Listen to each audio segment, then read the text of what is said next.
Oh, for muse of fire that would ascend the brightest heaven of invention! A kingdom for... Oh! Two households, both alike in dignity, impelled to run away.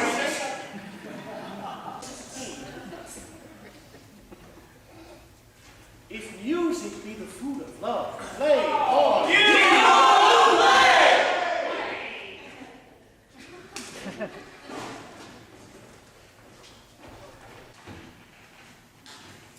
Tranio! Since for the great desire I had to see fair Padua! Padua! Nursery of arts, I am arrived for fruitful Lombardy, the pleasant garden of great Italy. And by my father's love and leave am armed with his goodwill, and thy good company. My trusty servant, well approved in all, here let us breathe and happily institute the course of learning and ingenious studies. Pisa, renowned for great citizens, gave me my being, and my father first, a merchant of great traffic through the world. Vincentio, yes, come of the Bentivogli. Vincentio's son, brought up in Florence, it shall become to serve all hopes conceived, to deck his fortune with his virtuous deeds. And therefore, Tranio, for the time that I study virtue and that part of philosophy, will I apply the treats of happiness, by virtue specially to be achieved. Well, tell me thy mind. For I have Pisa left, and then to Padua come! Padua! As he that leaves a shallow plash to plunge in the deep, and with satiety seeks to quench his thirst. Mi pardonate, gentle master. I am at all affected at yourself, glad that you thus continue your resolve to suck the sweets of sweet philosophy. Only, good master, while we do admire this virtue and this moral discipline, let's be no stoics nor no stocks, I pray. No profit grows where there is no pleasure. Peyton and brief, sir, study what you most affect. Ramesses, Tranio, well dost thou advise. If being thou wert come ashore, we could at once put us in readiness and take a lodging fit to entertain such friends as time in Padua shall beget. Padua! Stay a while, your company is this. Master, some show to welcome us to town. Gentlemen, the import should be no further. But how firmly I am resolved, you know. That is, not to bestow my youngest daughter until I have a husband for the elder. Now, either of you both love Catherine, because I know you well and love you well, leave shall you have to court her at your pleasure. To court her, rather. She's too rough for me. There, Hortensio, will you anymore? Oh! I pray you, sir, is it your will to make a scale of me amongst these mates? Mates? Mate? How mean you that? No mates for you unless you were a gentler, milder lord. In faith, you shall never need to fear it was it is not halfway to her heart. But if it were, doubt not that her care should be to come your noodle within 3 days! From all such devils, dear Lord, deliver us. That be true, good Lord! Boys, perhaps these are some good pastime toward that wench is either stark mad or one of the throwers. But in the other silence I do see maids mild behavior and sobriety. Peace, Tranio. Well said, master. Mum and engage your fill. Gentlemen, that I may soon make good what I have said. Bianca, get to thee, and let it not distrust thee, good Bianca, for I shall love thee nonetheless, my girl. A pretty pet. It is best put a finger in the eye, and she knew why. Sister, content you in my discontent. Sir, to your pleasure, humbly I subscribe. My books and instruments shall be my company, on them to look and practice by myself. Oh, Tranio, thou mayest hear me nervous. Signor Baptista, will you be so strange? Sorry am I that our goodwill affects Bianca's grief. Why would you mew her up, Signor Baptista, from his screen of hell, and make her bear the penance of her tongue? Gentlemen, content you. I am resolved that Bianca get you in. For that I know she taketh great delight in music, instruments, and poetry. Schoolmaster schoolmasters will I have within my house fit to instruct her youth. Now, if you, Hortensio, or Signor Gremio, you know any such, prefer them hither. For to cunning men I will be very kind and liberal to mine own family in good bringing up. And so farewell. Catherine, you may stay, for I have bought a commune with Bianca. What? And I trust I may go too, may I not? You may go to the devil's den! Your gifts are so good, here's none will hold you. And let us not so great, Hortensio.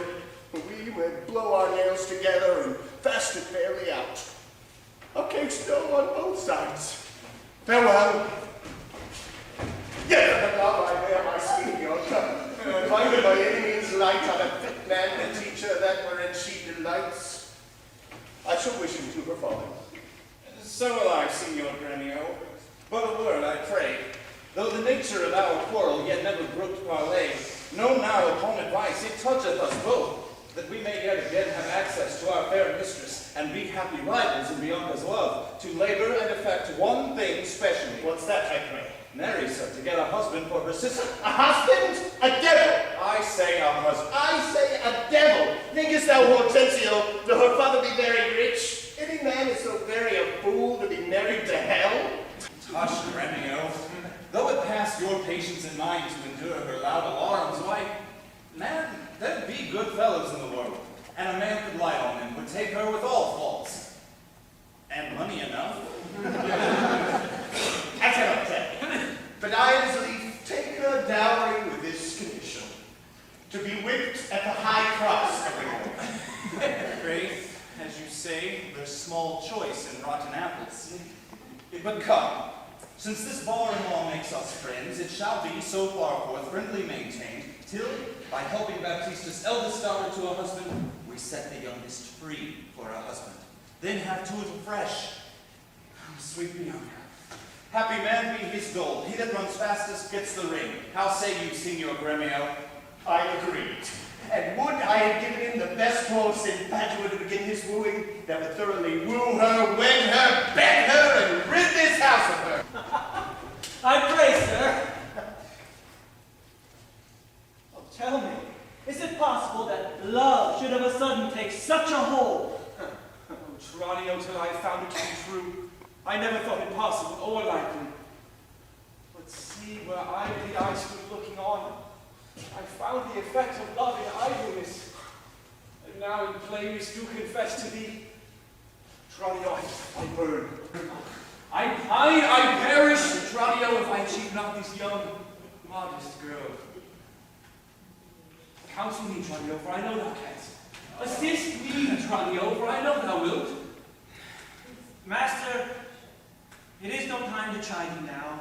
Affection is not rated from the heart. Mercies, lad, go forward. Discontent's the rest good comfort, for thy counsel's sound. Master, you look so lonely on the maid, perhaps you mark not what's the pith of all. Oh, yes, I saw sweet beauty in her face, such as the daughter of Agenor had when she made great Jove to humble him to her hand. Saw you no more? Mark you not how her sister began to scold and raise up such a storm that mortal ears might hardly endure the din. Tranio, I saw her coral lips to move, and with her breath she did perfume the air. Sacred and sweet was all I saw in her. Nay, it is time to stir him from his trance. I pray, awake, sir. If you love the maid, bend thoughts and wits to achieve her. Thus it stands. Her elder sister is so cursed and shrew.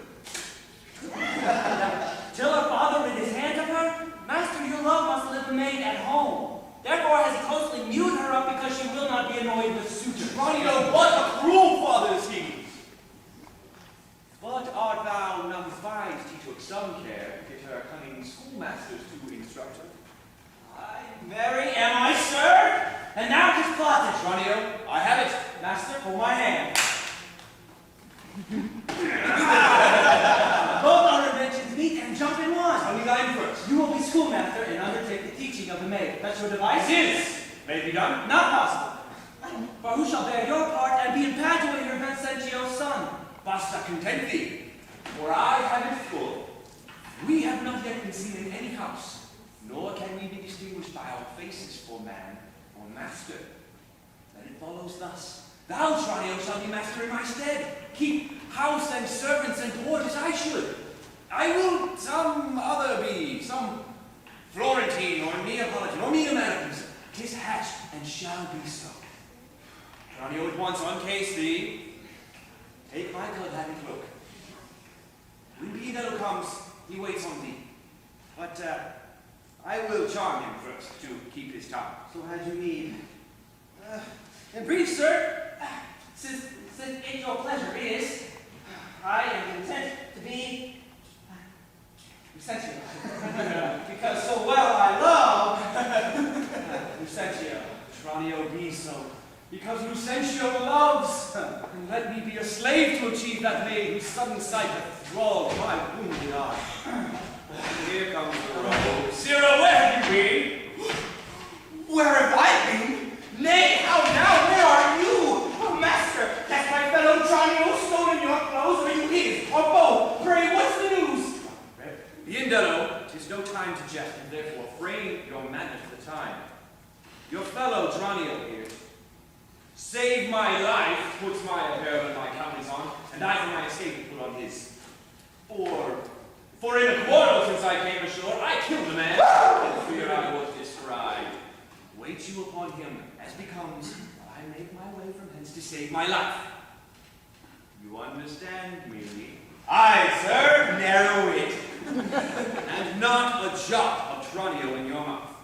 Tranio is changed into Lucentio. The better for him would I were so too. So could I make point to have the next wish after, that Lucentio indeed had Baptista's youngest daughter. But not for my sake, but your master's I advise. You use your manners discreetly in all kind of companies. When I am alone, why then I am Tranio. In all places else, your master, Lucentio. Tranio, let's go. One more thing, rest, I self-execute, to make one among these wooers. If thou ask why, suffice it to say my reasons are both good and weighty.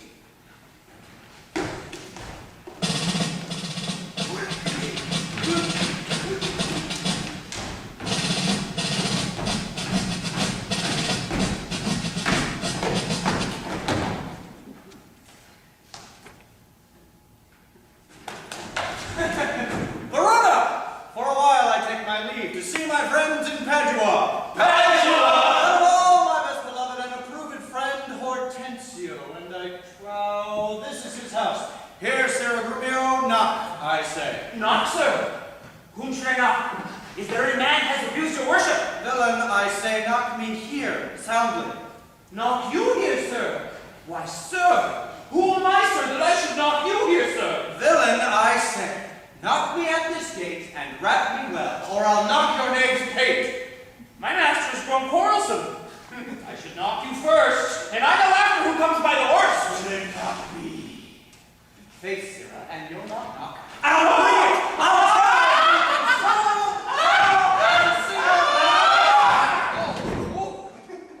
My old friend Grumio? And my good friend Petruchio.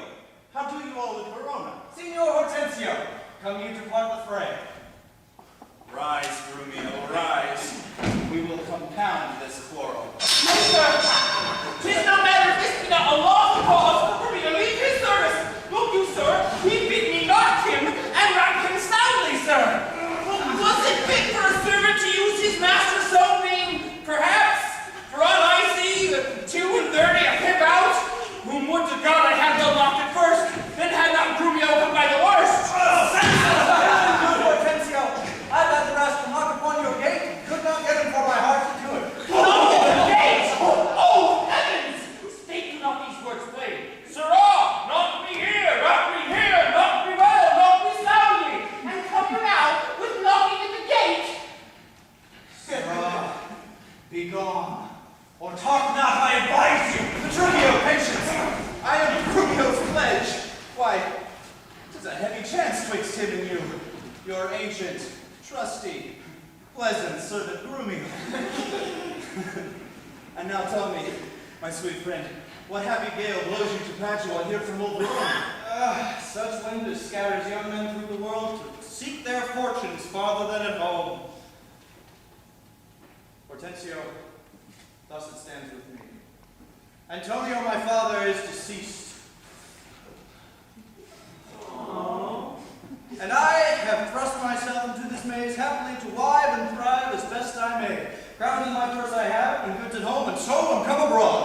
world. Petruchio, shall I then come roundly to thee and wish thee to a shrewd, ill-favored wife? Thou'dst think me but a little for my counsel, yet I'll promise thee she shall be rich, and very rich. But thou art too much my friend, and I'll not wish thee to her. Signor Hortensio, twixt such friends as we, few words suffice. Therefore, if thou know one rich enough to be Petruchio's wife, as wealth is burden of my wooing dance, be she as foul as was Florentius' love, as old as Sibyl, as cursed and shrewd as Socrates and Tippy, or worse, she moves me not, or not removes at least affection's edge in me. If she were as rough as Laura, the swelling Adriatic seas, I come to wive it wealthily in Padua. If wealthily, then happily in Padua. Nay, look you, sir, he tells you flatly what his mind is. Why, give him gold enough and marry him to a puppet, or an ad-lib baby, or a low trot with ne'er a tooth in her head, though she have as many diseases as 52 horses. Why, nothing comes amiss, so money comes with all. Petruchio, since we are stepped thus far in, I will continue that I broached in jest. I can, Petruchio, help thee to a wife, with wealth enough, and young and beauteous, brought up as thus becomes a gentlewoman. Her only fault, and it is faults enough, is that she is intolerable cursed, and shrew, and froward. So beyond all measure that were my state far worse than it is, I would not wed her for a mine of gold. Hortensio, peace. Thou knowest not gold's effect. Tell me her father's name, and 'tis enough, for I will board her, though she chide as loud as thunder when the clouds in autumn crack. Her father's name is Baptista Minola, an affable and courteous gentleman. Her name is Katharina Minola, renowned in all Padua for her scolding tongue. I know her father, though I know not her, and he knew my deceased father well. I will not rush, Hortensio, till I see her, and therefore let me be thus bold with you, to give you over at this first encounter. Unless you will accompany me thither. I pray you, sir, let him go while the humor lasts. Am my word! And she knew him as well as I do. She would think scolding would do little good upon him. She may perhaps call him half a score age or so. Why, that's nothing. And he begin once, he will rail in his rope tricks. I'll tell you what, sir, and she stand him but a little, he will throw a figure in her face, and so disfigure her with it, he will have no more eyes with all deceit than a cat. You know him not, sir?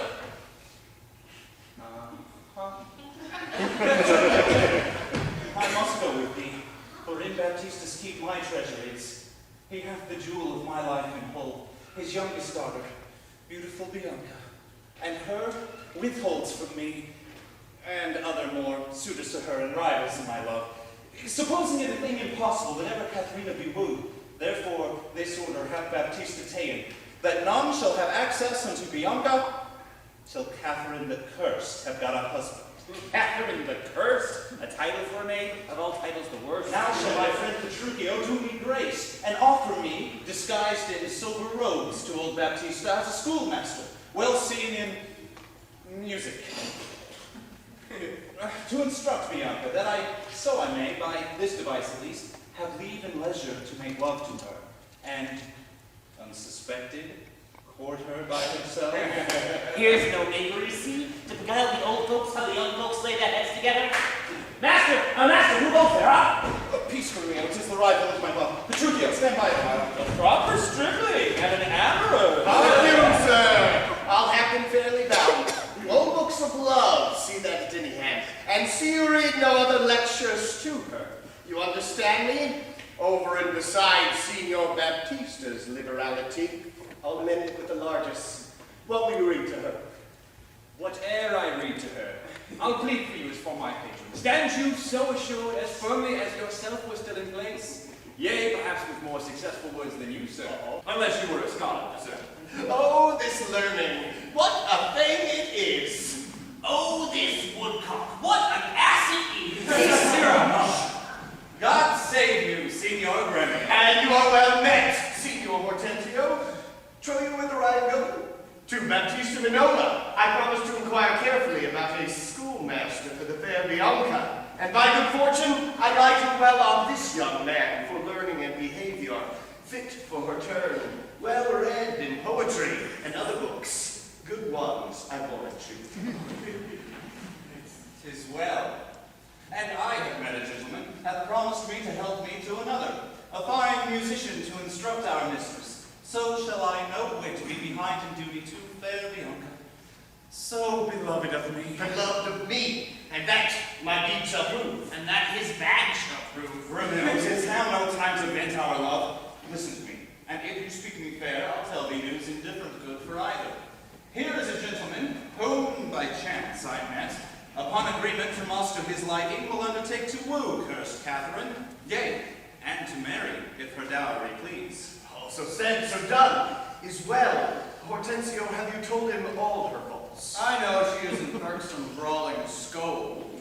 And that be all, masters, I hear no harm. No? Sayest me so, friend. What country? Of Verona, sir, old Antonio's son. My father dead. My fortune lives for me, and I do hope good days and long to see. Oh, sir, and such a life with such a wife was strange. But if you have the stomach to it, in the God's name you shall have me assisting you in all. But will you woo this wild cat? Will I live? Will he woo her? Aye, or I'll hang her. Oh, why came I hither but to that intent? Think you a little din can daunt mine ears? Have I not in my time heard lions roar? Have I not heard the seas puffed up with winds, raised like an angry boar chafed with sweat? Have I not in the pitched field heard neighing steeds, loud arms, and clanging trumpets? And do you tell me of a woman's tongue that gives not half so great a blow to hear as does a chestnut and a farmer's fire? Touch, fear boys with bugs. For he hears not. Hortensio, hark! This gentleman is happily arrived, my mind presumes, for his own good. And yours? I have promised that we shall be contributors and bear his charge of wooing whatsoever. And so we shall, provided that he win her. I were sure of a good dinner. Gentlemen, God save you. If I may be bold, tell me, I beseech you, which is the readiest way to the house of Signor Baptista Manova? He that hath the two fair daughters, is it he you mean? Even he be endeavor. Hark you, sir, you mean not her And too. perhaps him and her, sir. What have you to do? Not her the type, sir, at any hand. I'll have no china, sir. Be down, let's away. Begun, Tronio. Sir, a word ere you go. Are you a suitor to the maid you talk of, yea or no? If I be, sir, is it any offense? No, if without more words you will get you hence. Why, sir, I pray. Are not the streets as free for me as for you? But so is not she. For what reason, I beseech For you? this reason, if you'll know, for she is the choice love of Signor Gremio. That she is the chosen of Signor Hortensio. Gremio! Hortensio! Gremio! She is the chosen of Hortensio. Stop me! My masters? Hortensio. If you be gentlemen, do me this right. Hear me with patience. Baptista is a noble gentleman, to whom my father is not all unknown. And were his daughter fairer than she is, she may more suitors have, and be for one. And so she shall. Lucentio shall make one, though Paris came in hope to speed alone. What? This gentleman will outtalk us all. Give him head, sir. I'm sure he'll prove a shade. Hortensio, to what end are all these words?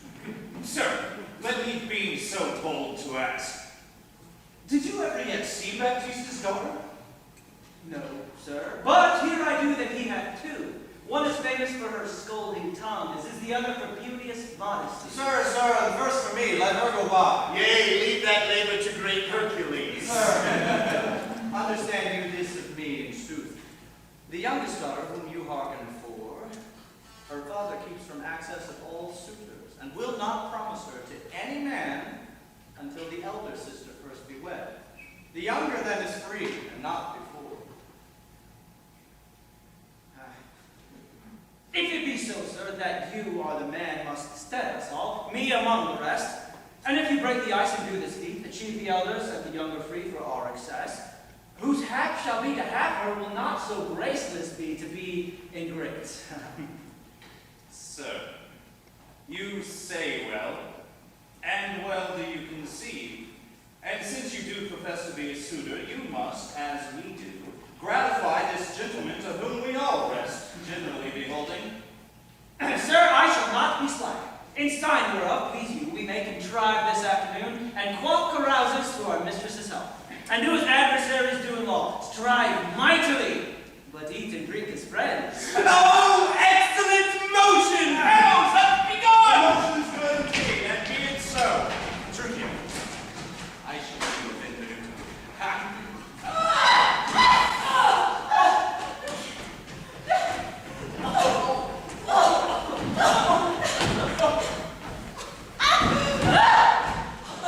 Good sister, wrong me not, nor wrong yourself to make a bondmaid and a slave of me. That I disdain. But for these other goods, untie my hands. I'll pull them off myself. Yea, all my raiment to my petticoat, or what you will command me will I do, so well I know my duty to my elders. Of all thy suitors here, I charge thee. Tell me whom thou lovest best. See thou dissemble not.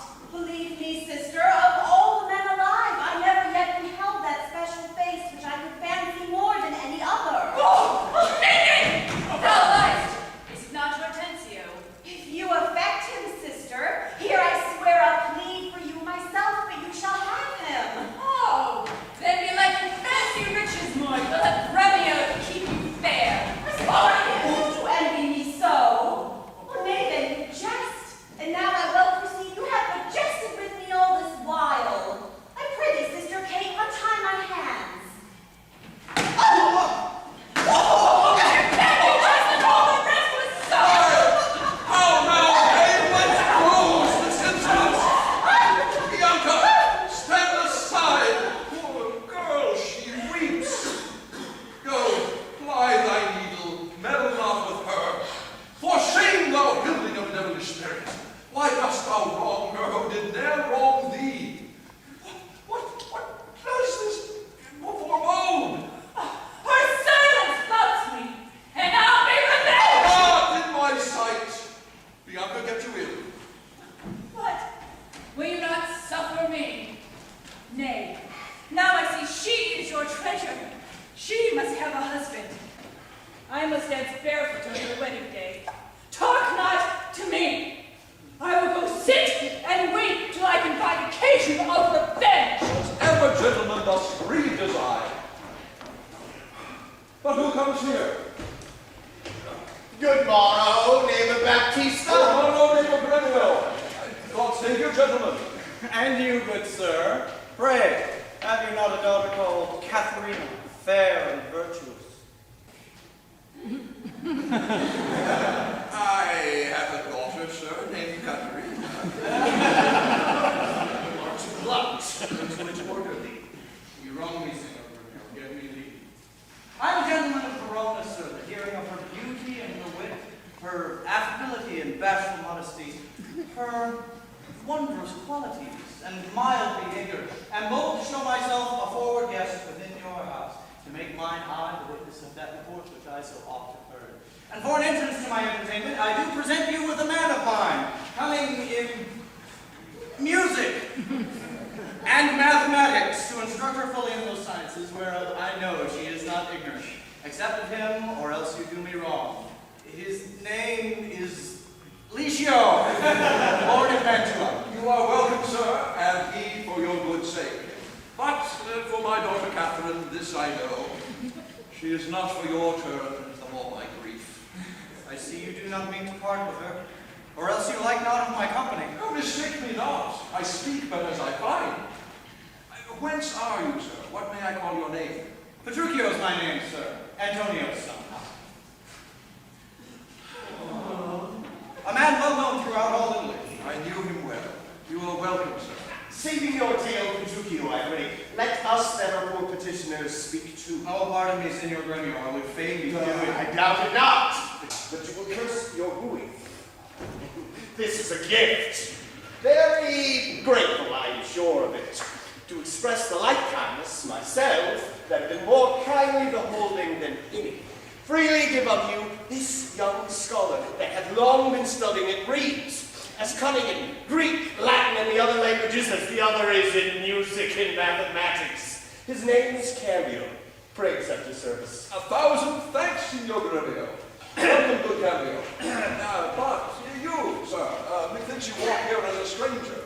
May I be so bold as to know the cause of your coming? The boldness is mine own, that being a stranger in the city here to make myself a suitor to your daughter. To Bianca, fair and virtuous. Nor is your firm resolve unknown to me in the preferment of the eldest sister. This liberty is all that I request, that upon knowledge of my parentage I may have welcome amongst the russet blue, and free access and favor as the rest. And for the education of your daughters, I here bestow this simple instrument and this small packet of Greek and Latin books. If you accept them, then their worth is great. Lucentio is your name. Of whence, I pray? Of Pisa, sir, son to Vincentio. A mighty man of Pisa. By repute, I know him well. You are welcome, sir. Take you the lute, and you the set of books. You shall go see your pupils presently. Hola, within! Sirrah, lead these gentlemen to my daughters. Tell them these are their tutors. Bid them use them well. We shall go walk a little in the orchard, and then to dinner. You are welcome, sirs, and so I pray you all to think yourselves. Signor Baptista, my business has been faced, and every day I cannot come to woo.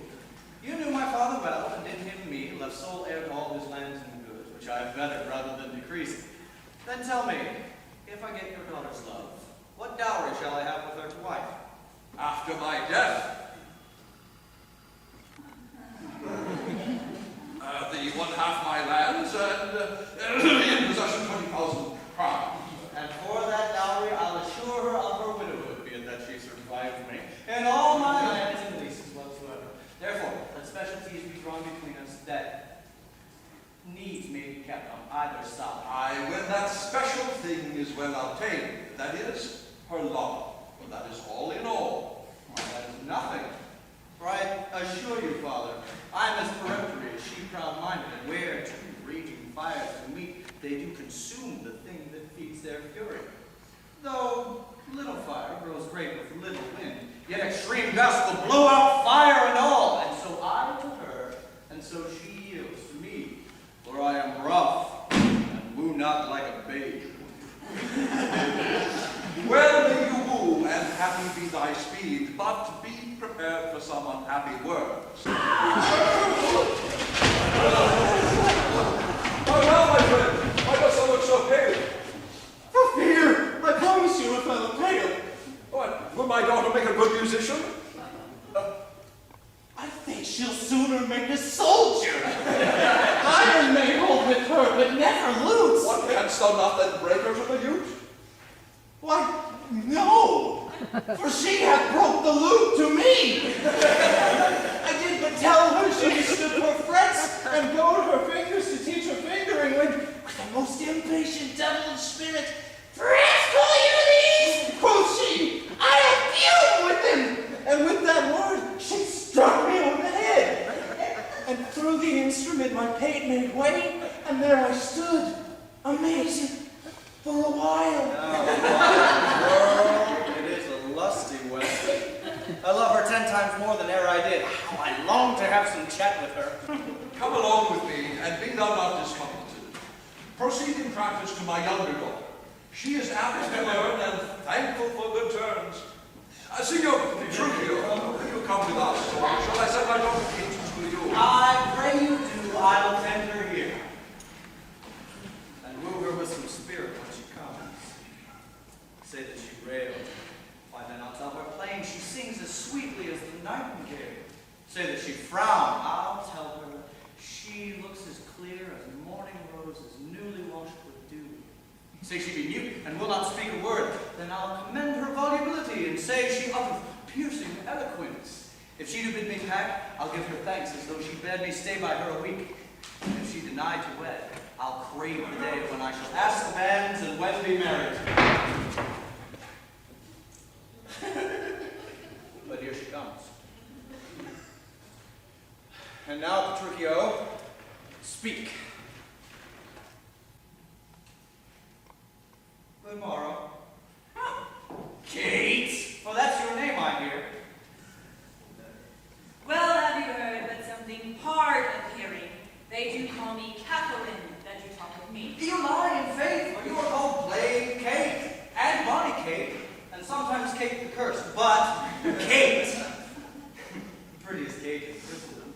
Kate Hall, my super dainty Kate, for dainties are all Kate, and therefore, Kate. Take this of me, Kate, my consolation. Hearing thy mildness praised in every town, thy virtue spoke of, and thy beauty sounded, yet not so deeply as to thee belongs, myself am moved to woo thee for my wife. Moved! In good time. The gentleman you hither remove you hence, and you at the first you were removable. Well, what's a movable? A joint stool. How thou sit it! Oh! Come! Sit on me! Asses are made to bear, and so are you! Women were made to bear, and so are you. No such change! Alas, good Kate! Not knowing thee to be but young and light. Too light! Such a sweet fish you to catch, yet as heavy as my reach should be! Should buzz. Well tamed for a buzzard. Oh, slow-winged turtle, shall a buzzard take thee? Aye! For a turtle as he takes a buzzard. Oh, come, you wasp! In faith, you are too angry. If I be waspish, best beware my sting. My remedy that is to pluck it out. I, who could find it where it Who lies. knows not where a wasp does wear his sting in his tail? In his tongue. Whose tongue? Yours if you talk of tails and so farewell. What, with my tongue in your tail?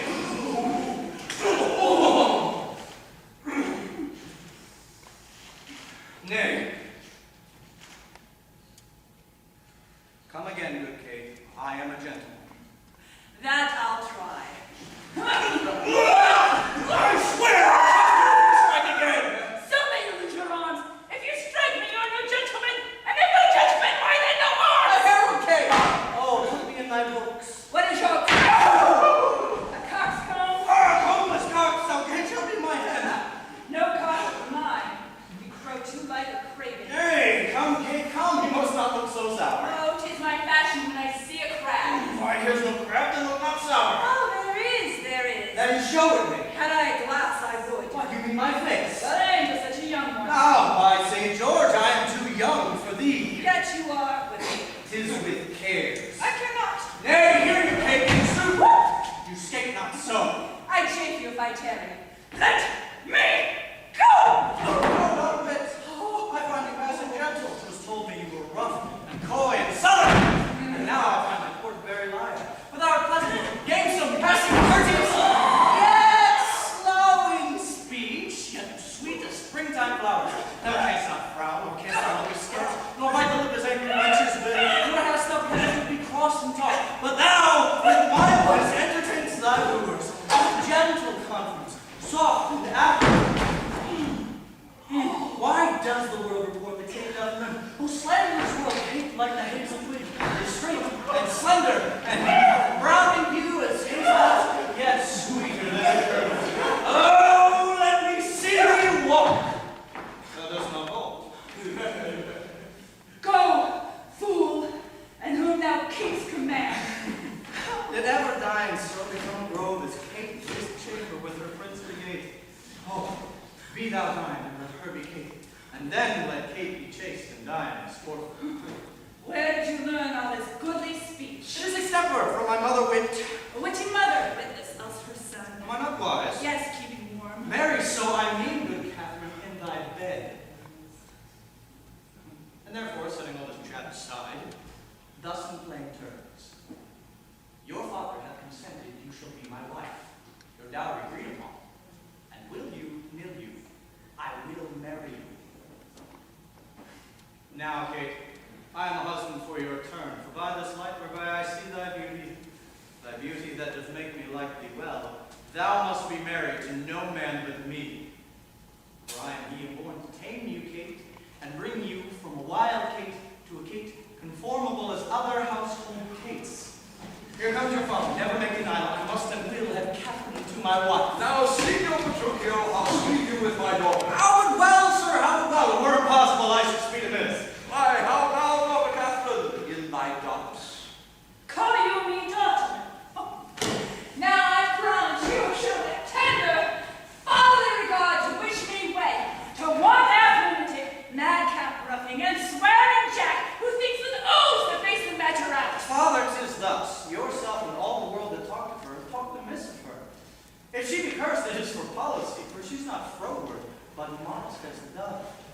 She is not hot, but temperate as the morn. And to conclude, we agreed so well together that upon Sunday is the wedding day. I'll see thee hanged on Sunday first. Hark, Petruchio, she says she'll see thee hanged first. Is this your speeding? Nay, then good night our hearts. Be patient, gentlemen. I choose her for myself. If she can have me please, what's that to you? 'Tis bargain twixt us twain, being alone, that she shall still be cursed in company. I tell you, 'tis incredible to believe how much she loves me.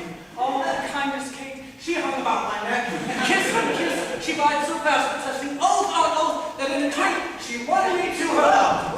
Oh, you are novices. It is a world to see how tame when men and women are alone. A wing-back wretch can make the cursed Shrew. Oh, give me thy hand, Kate. I will unto Venice to buy apparel against the wedding day. Provide the feast, Father, and with the guest I will be sure my Catherine will be found. I don't know what to say, but give me your hands. God speed you, son Antonio. 'Tis a match. Amen, say We we. will be witnesses. Father, wife, and gentlemen, adieu. I will to Venice. Sunday comes apace. We will have rings and things and fine array. And kiss me, Kate. We will be married a Sunday.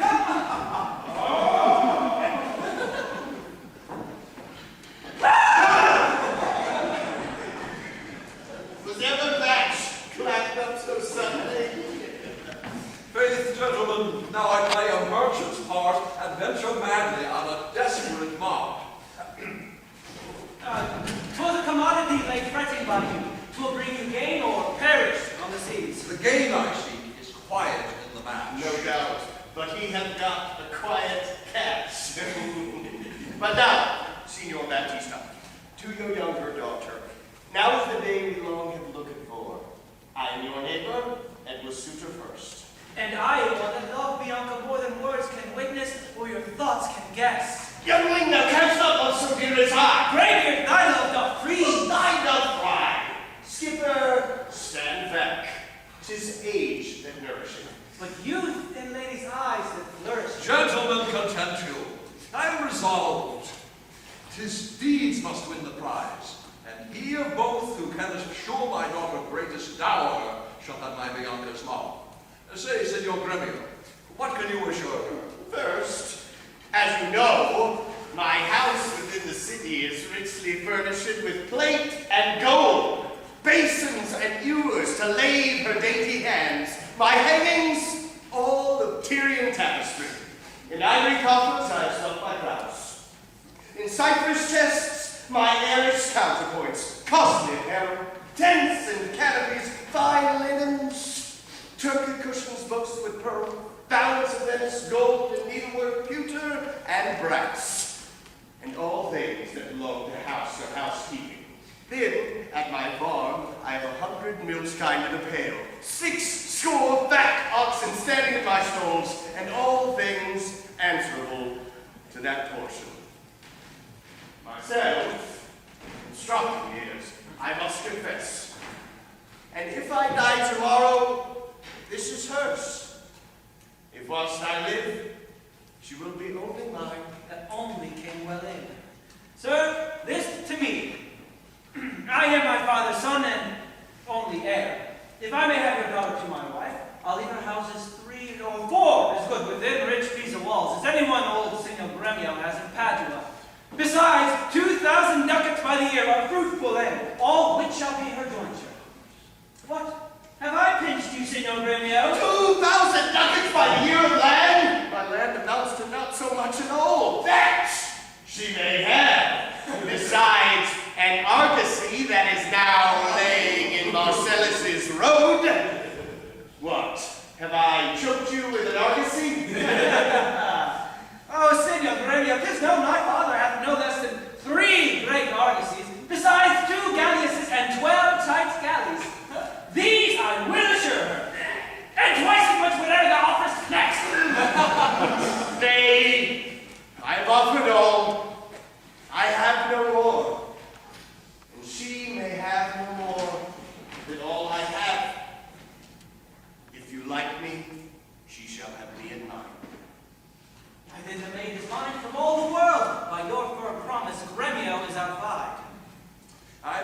isn't it? Your offer is the best.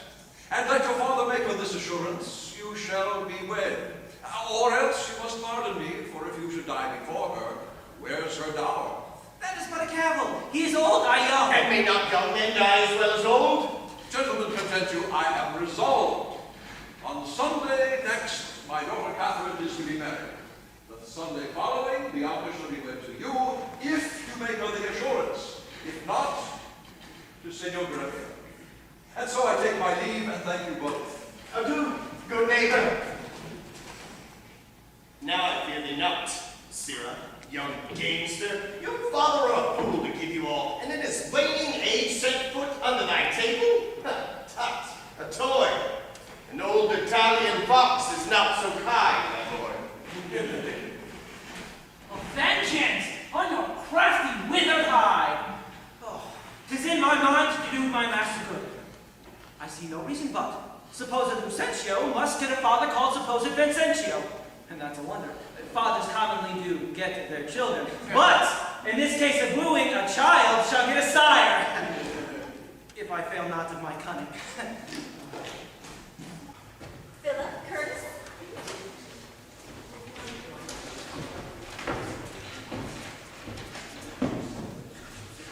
Fiddler, poor man, roach forward, sir. Have you so soon forgot the entertainment her sister Catherine welcomed you withal? But, wrangling pedant, this is the patroness of heavenly harmony. Now give me leave to have prerogative, and when in music we have spent an hour, your lecture will have leisure for as much. Preposterous ass that never read so far into the cause why music was ordained.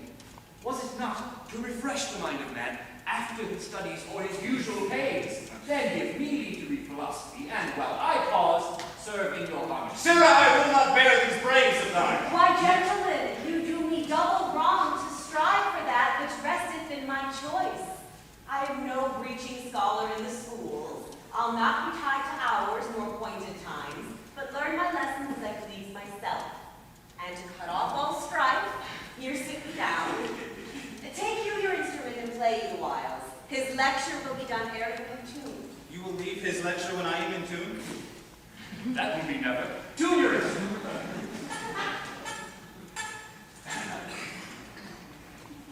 Where love we last? Here, madam. Hic bot simois, hic est sigia tellus, hic steterat priami, regia causa sens. Consternam. Hic bot, as I told you before, simois, I am Lucentio. Hic est, son unto Vincentio of Pisa. Sigia tellus, disguised thus to get your love. Hic steterat, and that Lucentio that comes a wooing. Priami is my man Tranio. Regia, having my court, a causa senis to beguile the old pantaloon. Madam, the instrument is in tune. Let's hear. Oh, my, the treble jars. Spit in the hole, man, and tune again.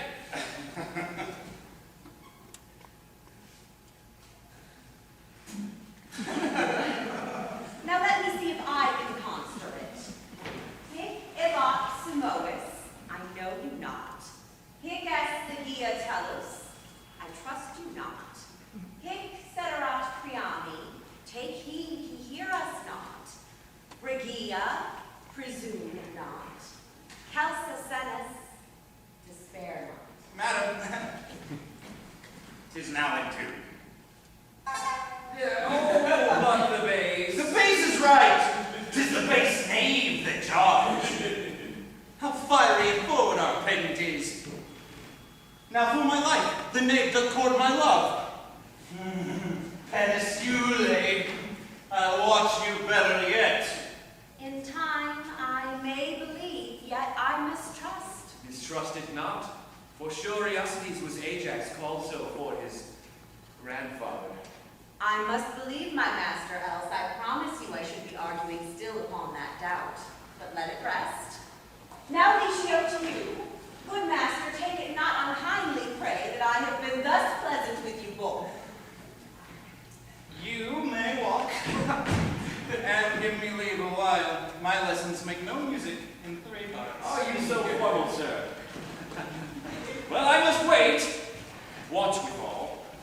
I be deceived, our fine musician groweth amorous. Madam, before you touch the instruments, to learn the order of my fingering, I must begin with rudiments of art to teach thee gamut in a briefer sort. And there it is in writing fairly drawn. Why, I am past my gamut long ago.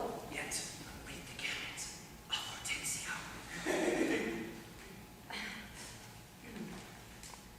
Gamut I am, the ground of all accord. A, Ray, to plead Hortensio's passion. B, me, Bianca, take him for thy lord. C, Fa ut, that loves with all affection. D, sol, Ray, one clef, two notes have I. E, la, me, show pity or I die. Call you this gamut? Tut, I like it not. Old fashions please me best.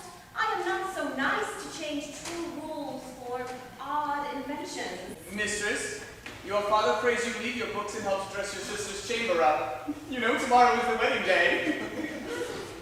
Farewell, sweet masters both, I must be gone. Faith, mistress, that I have no cause to stay. But I have cause to pry into this pedant. Methinks he looks as though he were in love. Yet if thy thoughts, Bianca, be so humble to cast thy wandering eye on every stale, seize thee that list. If once I find thee ranging, Hortensio will be quit with thee by changing.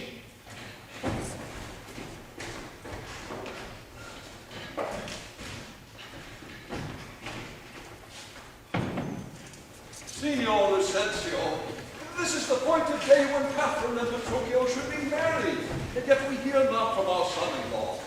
What will be said, what mockery will there be to want the bridegroom when the priest attends to speak the ceremonial rites of marriage? What says Hortensio to this shame of ours? No shame but mine. I must forsooth be forced to give my hand to post against my heart into a mad-brained runespeed full of spleen who wooed in haste and means to wed at leisure. I told you I is a frantic fool hiding bitter jest and blunt behavior. And to be noted for a merry man, he'll woo 1,000, point the day of marriage, make friends, invite, proclaim the banns, yet never means to wed where he hath wooed. Now must the world point at poor Catherine and say, lo, there is mad Petruchio's wife, would it please him come and marry her? Patience, good Catherine. Ah, and Baptista too. Upon my life, Petruchio means but well, whatever fortune stays him from his word. Though he be blunt, I know him passing wise. Though he be merry, yet with all he's honest. Oh, would Catherine had never seen it, though! Oh, girl, I cannot blame thee now to weep. For such a slight would vex a very saint, much less a cruel violation nature. Master! Master! News and such old news that you never heard of. Is it new and yet old too? How can this be? Why is it not news to hear Petruchio's coming? Oh, is Petruchio coming? Why no, sir. What then? He is coming. When will he be here? When he stands where I am and sees you there. But what to thine old news? Why, Petruchio's coming in a new hat and an old jerkin, a pair of old breeches thrice turned, a pair of boots that have been candle cases, one buckle, another lace, an old rusty sword ta'en out of the town armory, broken, shapeless, with 2 broken points. His horse, hipped with an old mothy saddle, and stirrups of no kindred, swayed in the back, shoulder-shotted, near-legged before it, with a half-checked bit and a headstall of sheep's leather, which, being restrained to keep him from stumbling, hath been often burst, and now repaired with knots. Wonder 6 times piece, and a woman's crupper of velour, which hath 2 letters for her name set very down in studs, and here and there pieced with pack thread. Who comes with him? Oh, sir, his lackey, for all the world comparison like the horse, with a linen stocking on one leg and a kersey boot hose on the other, gartered in a red and blue list, an old hat, and the humor of 40 fancies printed for a feather.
First you will be sad because you did not come. Now sadder that you come so unprovided. Fie, doff these garments, a shame to your estate, an eyesore to our solemn festival. And tell us what occasion of import hath also long detained you from your right, and brought you hither so unlike yourself. Tedious it were to tell, and harsh to hear. Sufficeth, I am come to keep my word, though in some part enforced to digress, which at more leisure I shall so excuse that you shall well be satisfied with all. But where is Kate? I stay too long from her. The morning wears. 'Tis time for your church. See not your bride in these unreverent robes. Go to my chamber and put on clothes of mine. No, I believe me, thus I'll visit her. But thus I hope you will not marry her. Good sooth, even thus, therefore had done with words. To me she's married, not unto my clothes. Could I wear what she would wear in me, as I can change these poor accoutrements, were well for Kate and better for myself. But what a fool am I to chat with you when I should bid good morrow to my bride and seal the title with a lovely kiss. He hath some meaning in his mad time. We will persuade him, be it possible, to put on better ere he go to church. I'll after him and see the event of this. But sir, to law concerneth us, to add her father's life in which to bring to pass as I before imparted to your worship, I am to get a man, whatever he be, and he shall be Vincentio of Pisa, and give assurance to dear Padua of greater sums than I have promised. So shall you quietly enjoy your home, and marry sweet Bianca with consent. Were it not that my fellow schoolmaster doth watch Bianca's steps so narrowly, 'twere good methinks to steal our marriage, which, once performed, let all the world sing. I'll keep mine own in spite of all the world. That by degrees we mean to look into, and watch our vantage in this business here. We'll overreach the gray-beard Grandel, the narrow prying Manola, the quaint musician Emerson, all for my master's sake, Lucentio, Signor Grandel! Came you from the church? As willingly as ere I came from school. And is the bride and bridegroom coming home? The bridegroom, say you? 'Tis a groom indeed, a grumbling groom, and that the girl shall find. What curse of the cheek? Why, 'tis impossible. Why, he's a devil the very fiend. Why, she's a devil, devil's damn. God, she's a lamb, a dove, a fool to him. I tell you, Sir Lucentio, when the priest should ask if Catherine should be his wife, "Aye, by God's wounds," quoth he, and swore so loud that all amazed, the priest let fall the book. And as he stooped to take it up again, this mad-brained bridegroom took him such a cuff that down fell priest and book and priest. "Now take them up," quoth he, "if any list." What said the wench when he rose again? Trembled and shook, for he stamped and swore as if the vicar meant to cuss him. But after many ceremonies done, he calls for wine. "A health," quoth he, as if he had been aboard, carousing to his mates after a storm, quaffed up the muscatel, and threw the sobs all in the sexton's face. This done, he took the bride about the neck, and kissed her lips with such a clamorous smack that all the church did echo. And I, seeing this, came thence for very shame, and after me I know the rout is coming. Such a mad marriage never was before. Gentlemen and friends, I thank you for your pains. I know you think to dine with me tonight and have prepared great store of wedding cheer, but so it is. My haste doth call me hence, and here I mean to leave you. But surely that you will not leave tonight. I must away today before night come. Make it no wonder. If you knew my business, you would entreat me rather go than stay. And honest company, I give you thanks that have beheld me give away myself to this most patient, sweet, and virtuous wife. Dine with my father, drink a health to me, for I must hence, and farewell to you all. Let us entreat you, stay till after dinner. It may not be. Let me entreat you. It cannot be. Let me entreat you. I'm content. Are you content to stay? I'm content you shall entreat me stay, and yet stay not, and treat me how you can. No, if you love me, stay. Groom me on my horse! Aye, sir, make ready the oaks of eating the horses. Nay then, do what thou canst. I will not go today. No, tomorrow, not till I please myself. The door is open, sir, there lies your way. For me, I'll not be gone till I please myself. Prithee, Kate, contently be Be not angry. I will be angry what is thou to do. Father, be quiet. He shall stay my leisure. Aye, marry, sir. Now it begins to work. Gentlemen, forward to the bridal dinner. I see a women may be made foolish and have the spirit to resist. They shall go forward, Kate, at thy command. Obey the bride, you that attend on her. Go to the feast, revel and domineer. Carouse full measure to your maidenhead. Be mad and merry, or go hang yourselves. But for my bonny Kate, she must with me. Nay, look not think nor step, nor stare, nor fret. I will be master of what is mine own. She is my goods, my chattels. She is my house, my household stuff, my field, my barn, my horse, my ox, my ass, my anything. And here she stands. Touch her! Whoever! See them stop my way in Padua. Rubio, go forth my weapon. We are beset with thieves. Rescue thy mistress without they will not touch thee, Kate.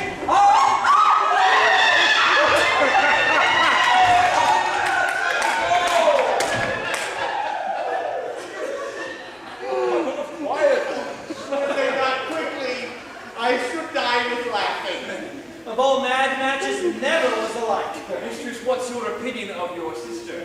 That being mad herself, she's madly mated. I warrant him. Petruchio is cated. Neighbors and friends, though the bride and bridegroom once for to supply the places at the table, yet you know this feast wants no junkets. Lucentio, you shall take the bridegroom's place and let Bianca take her sister's room. Shall sweet Bianca practice how to bride You it? shall, Lucentio. Gentlemen, let's go.